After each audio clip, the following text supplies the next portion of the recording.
Hi, it's Mike again. Thanks for joining me on the WV Retreat channel. I just wanted to say hello and give you an update on the progress of our cabin build in West Virginia. In my last video, I shared a time lapse of the cabin build, taking it from foundation to a full house. In this video, we're finishing up the exterior and I'll give you a house tour of the interior. I'll also share some of the products we used. After the exterior sheathing was done, we had to wait a few months for the metal for the roof to arrive. We have a 12-12 pitch, which is pretty steep. This roof is made by Central States Manufacturing. It's 26 gauge metal.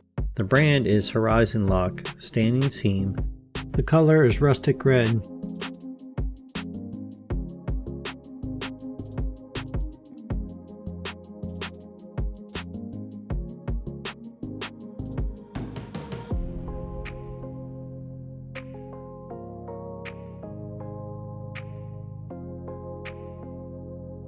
The roofers had a lift to help with the installation. We also had to wait for the rest of our vinyl siding to arrive.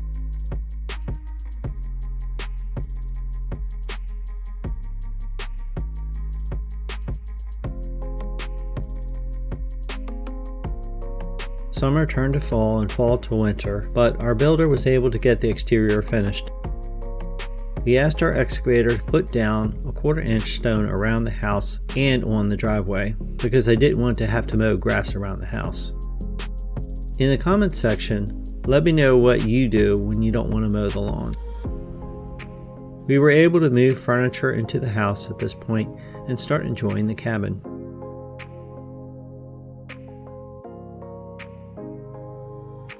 During the winter, we did a bunch of interior projects to finish up the inside. A big project was to complete all the wood trim on the windows, doors, and baseboards. I'll share more on that later.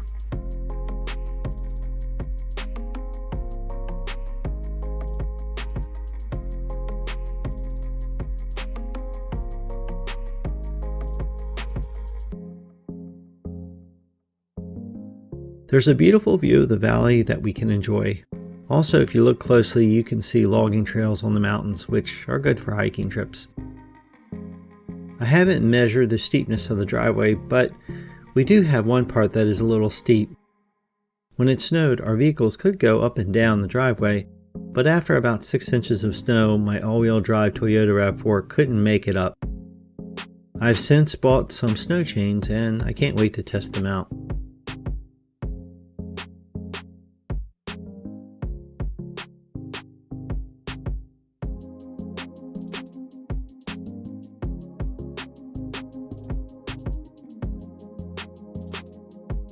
Our driveway is almost a 1/4 mile long, but thankfully we only needed one switchback.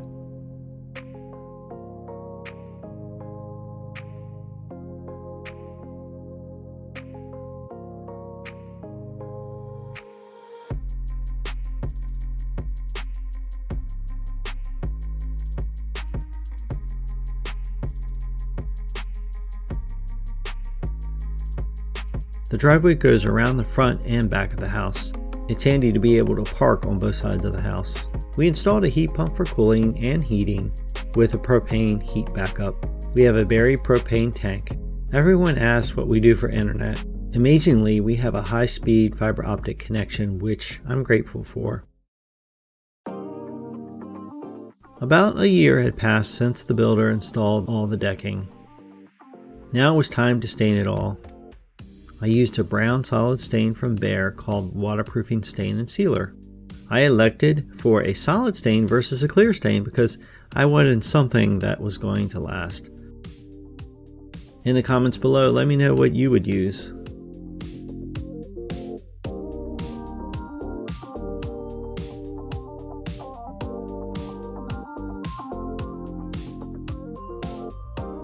We call this the back of the house. We do go in and out of this entrance more than any other.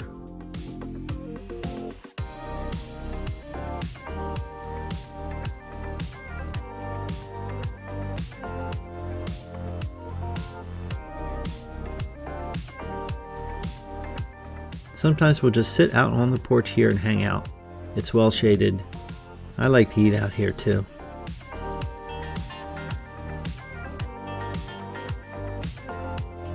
There's a little path on the hill that goes down to the pond. This is an old cattle pond that Granddad Virgil dug out. It stays pretty full with water. Besides rain runoff, I think there might be a small spring feeding into it.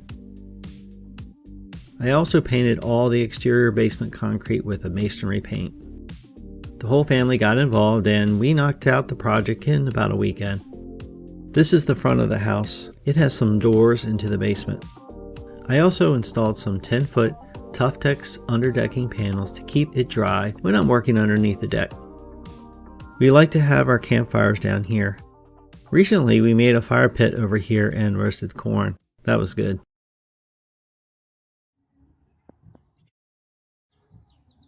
Probably going after thistles and different things with different seed.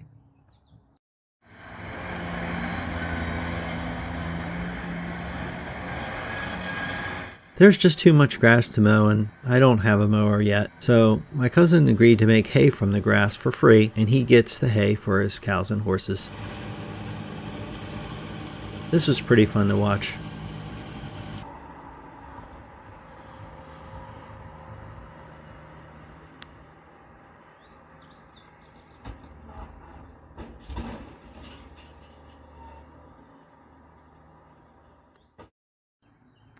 Got some hay here.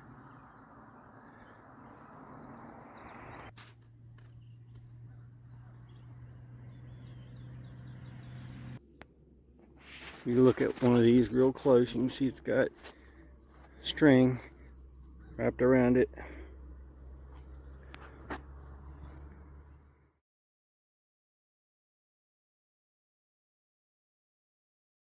I tried burning this brush pile last fall, but it's got a lot of dirt in it that the excavator pushed into it.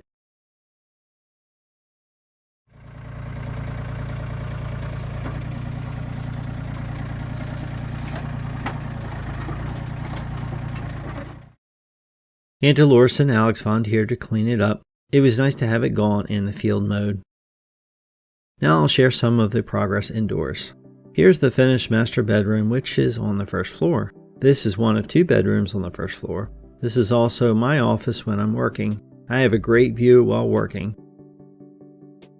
We got this bed frame from an estate sale, but it's full size and we needed it to fit a queen mattress, so I bought some adapters on Amazon and still had to fabricate some brackets out of wood to get this to work. I had to move the sconces and the light switches on the wall because they weren't positioned the way we wanted, but I like doing electrical and drywall work, so it wasn't a big deal. The floors are a cabin grade hardwood flooring that has lots of imperfections in it, but it was only $269 a square foot. See the show notes for more info about it. I installed ceiling fans in all the bedrooms and almost every interior light in the house. I installed smart lights in most of the rooms. In this room I have a detachable remote on the right and a smart switch on the left. This is the master bath. There is another top-down bottom-up shade in here. We stained, polyed, and installed all the trim ourselves. The tile floor looks like old wood. I installed this medicine cabinet. I put timers on the exhaust fans in each bathroom. Check the video description if you want to know what I used. I did all the plumbing hookups for the bathroom vanities and installed the toilets. For light bulbs, I like using a daylight color temperature in the bathrooms, kitchen, and in my workshop, then warm lights everywhere else. This is a 60-inch walk-in shower that can be made ADA compliant. We elected to use fiberglass showers because they are easier to clean than tile. We stained and polyed all the interior doors. These are knotty pine doors that were shipped from the Door Clearance Center in Houston, Texas. Door prices were between $100 and $150, and we paid $519 for shipping to West Virginia. I finished all the closets and installed custom shelving and closet rods. Across the hall we have a guest bedroom. All this furniture came from estate sales and Sue painted it. They put sheets on the beds when we're not using them to keep the dust off. I still need to put that mirror on the dresser in the corner. From the guest bedroom, there is a pocket door that takes you into the guest bathroom.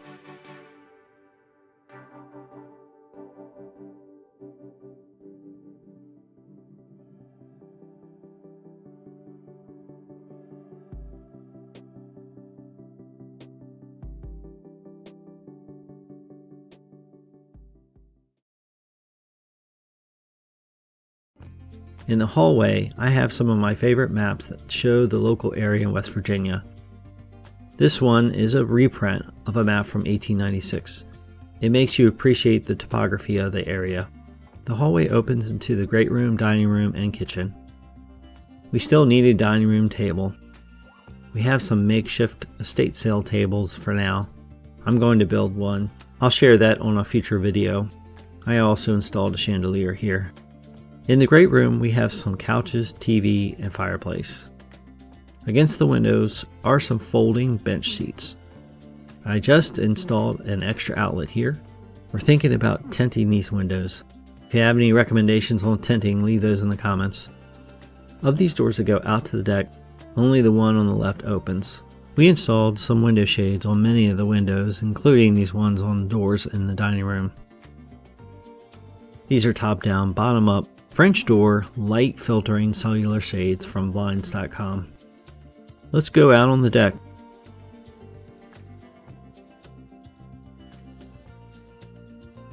We bought our old Weber Genesis 2 grill from home here. Aunt Dolores gave us a picnic table. We stained it also. That green thing out there is a buried propane tank, and that place where the barrel is where we might put a shed someday. I had my HVAC guy run a propane line to the deck, and then I installed a hookup for my propane grill. There is a valve, a quick disconnect, and a hose that runs to the grill. I will include the parts I used in the video notes.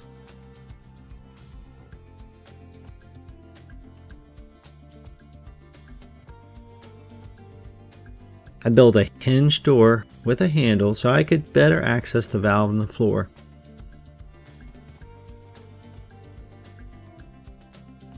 The quick disconnect works similar to what you see on an air compressor. It works as a valve also, turning off the gas when disconnected. I use brass fittings, which aren't as tough as steel, but easier to work with. It pushes right back in. Here's the kitchen. Sorry it's a mess right now.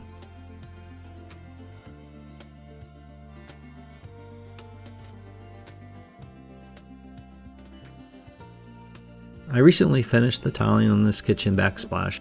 I also installed a pot filler for Sue to use.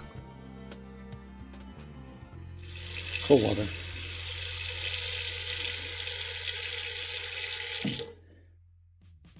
These steps take you to the loft above.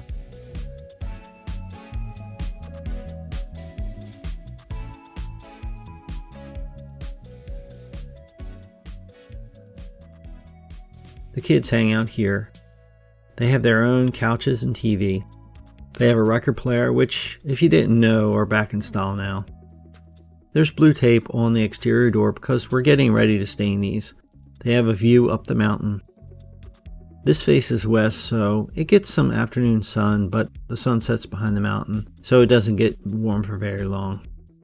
There's a balcony out here.